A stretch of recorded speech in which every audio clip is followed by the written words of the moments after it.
On ouvre le logiciel, on arrive sur cette présentation. Ici, les 4 fenêtres, qu'on peut tout de suite, si on veut, en avoir qu'une seule, modifier ainsi et avoir qu'une seule fenêtre.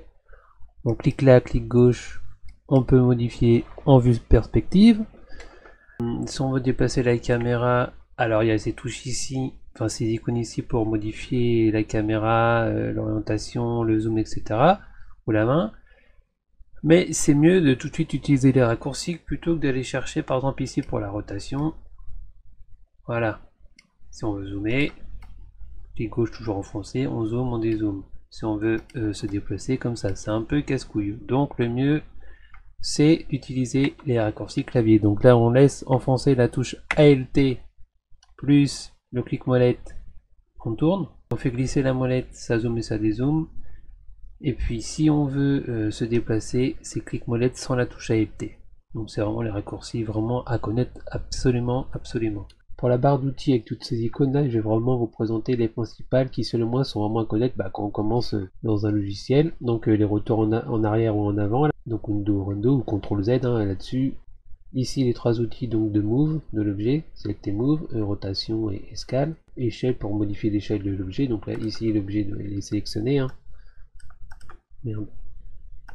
Là on peut le bouger sur n'importe quel axe en fonction d'où on sélectionne. Là si on sélectionne sur les petits carrés, ça bouge deux axes. Ça, on peut bouger sur deux axes en même temps. La rotation, le scale. Donc là ça modifie d'un seul côté, mais sinon on peut modifier de manière homothétique sur les différents axes. Là c'est le magnétisme.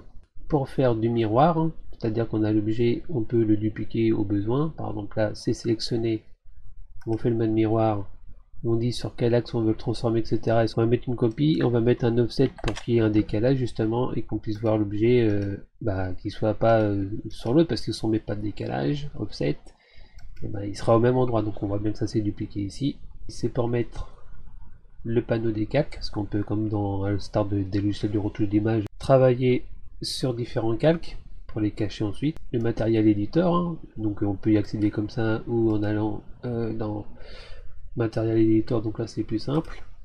Pour les rendus, donc les setup render setup, voilà, on choisit déjà aussi quel moteur on veut utiliser pour faire le rendu. J'utilise plutôt Skynet pour mes petits tests, parce que Arnold c'est tout de suite un peu plus complexe, et là on peut déjà faire un rendu beaucoup plus rapide. Render production, donc là ça va faire un rendu.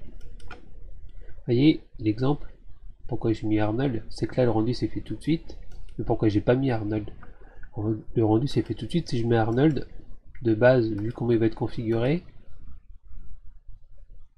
vous voyez tout de suite il met plus de temps, et ça continue, c'est pas fini. C'est vrai que c'est Arnold peut aller plus loin, mais il faut le configurer, et bon là c'est pas l'essentiel. Donc j'ai mis le render un des plus simples, qui se rend super vite. Une fois que c'est fait, bon, on va retourner dans la vue dans le 4 côtés. On va créer, donc là en fait on voit à droite les objets qu'on peut créer, mais on les retrouve ici aussi. Là donc vous voyez il y a un peu un doublon. Ça c'est toujours discutable, est-ce que c'est intéressant qu'il y ait un doublon ou non, peut-être, oui. Bref. Donc pour créer le cube, clic gauche enfoncé, on laisse enfoncer, on déplace la souris pour trouver la superficie du cube. Après, on lâche donc le clic molette pour que ça fasse le clic gauche pour que ce soit mis là au niveau de la superficie, et après on monte ou on descend pour la hauteur du cube, et on clique gauche une fois, ça crée le cube. Donc bien sûr au niveau des paramètres on peut modifier le nombre de segments, donc là on le voit bien qu'il en a un peu plus. Si donc on veut modifier le cube une fois qu'il est fait, donc là il est là, ok, on va sur cet onglet qui s'appelle l'onglet modifie. Et ici on peut jouer si on veut modifier les paramètres de l'objet. On peut encore bien sûr remodifier le nombre de segments, il n'y a pas de souci. Modifier liste, accrochez-vous, il y en a un paquet. Alors on se dit oh my god, mais en fait ça permet de modifier l'objet très facilement, et d'autres choses également. Jouer sur les UV, etc.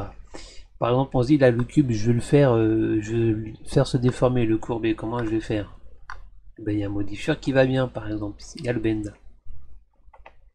le bend il est là, Et là ici il suffit juste de mettre, je sais pas moi, par exemple 60.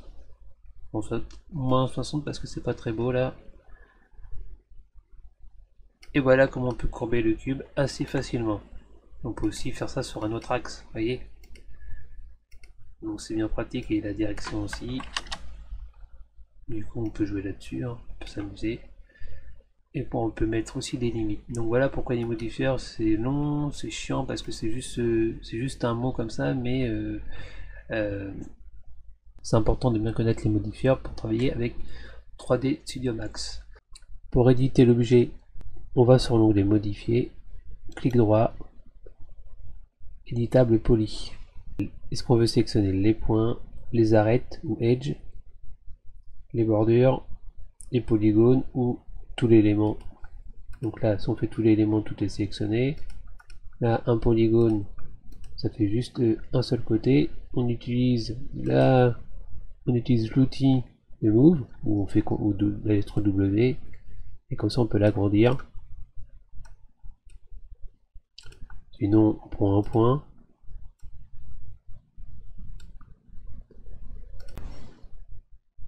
Et quand on passe en mode éditable, donc quand on choisit, en fonction de ce qu'on choisit, on va pas forcément avoir les mêmes sous-options. Et toutes les options qui sont ici, ou quasiment toutes, hein, je les ai pas toutes comptées, se retrouvent dans ce menu-là. Par exemple, si on va voir ici dans le vertice, extrude, et ben le extrude il est ici aussi, et c'est la même fonction. Donc, pas de panique si il y a plein d'icônes partout qui apparaissent. Donc là l'extrude, on va prendre plutôt un polygone, celui-ci. Donc soit on clique ici, du coup ça va le sortir. Et si on veut faire pareil avec l'autre, et ben on peut très bien, par exemple là je prends un autre truc, je prends une autre option, outline. On peut repérer que les options qui sont ici se retrouvent ici, par exemple l'extrude sélectionné. Si je clique sur polygone, il va être aussi sélectionné ici. Si je vais sur Bevel, je vais là-dessus, on voit qu'il est sélectionné aussi, donc pas de panique. Un petit Bevel là-dessus, on va voir ce que ça donne. On fait un petit extrude par exemple maintenant là du coup. Tac.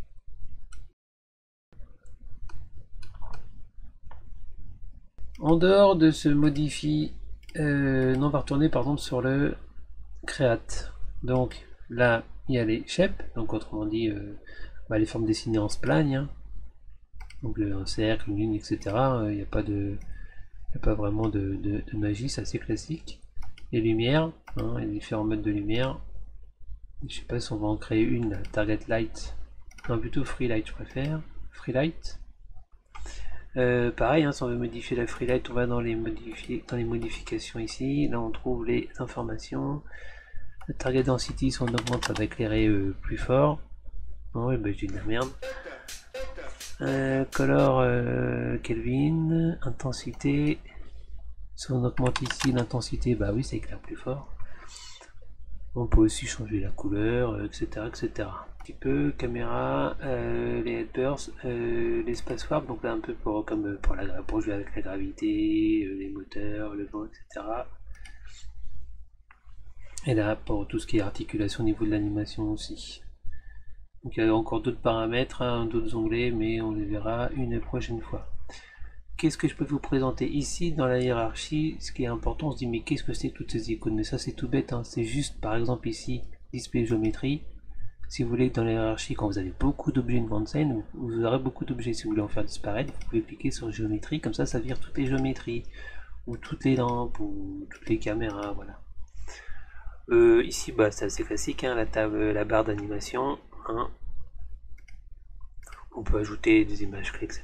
Donc ça c'est pas très compliqué. On va voir, par exemple, si on veut faire du texte. Bah, ça c'est basique le texte, hein. Donc là le texte il est là, texte plus, donc on le voit ici. Et là on peut faire comme ça, hop. Là je crois qu'il va mal se présenter par contre, mais je l'ai bien pas à l'envers. Donc on peut faire une petite rotation.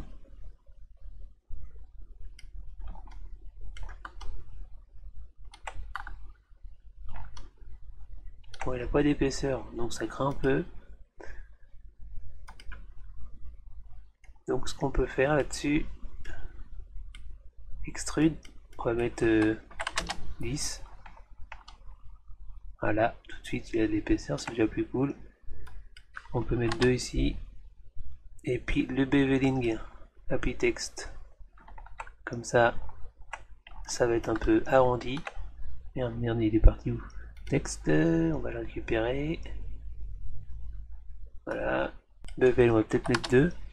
Non, c'est trop 2, on va mettre 1. C'est trop encore, on va mettre 0,2. Donc les différents modes de bevel de biseau.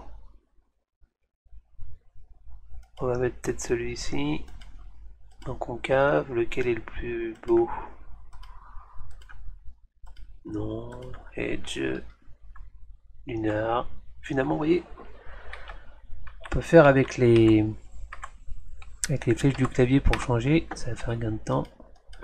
Là, si on met 2, non, ça craint. Si on met 1.05, ensuite c'est pas rentré le 1.05, 1.05.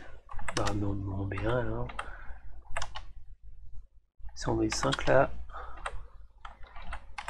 1, là ça va pas, c'est nul, 0, 2, optimise, ça change pas grand chose. Oui, ça peut être sympa, ça peut faire une forme intéressante, vous voyez, ça peut un peu changer. Ça c'est cool. Voilà un peu une première approche de 3D Studio Max 2022, une première vidéo. J'en ferai d'autres. N'hésitez pas, si vous avez des questions, à les poser en commentaire, à liker la vidéo pour que ça me motive à continuer, et puis à vous abonner et à partager les vidéos. Merci, à bientôt, ciao ciao.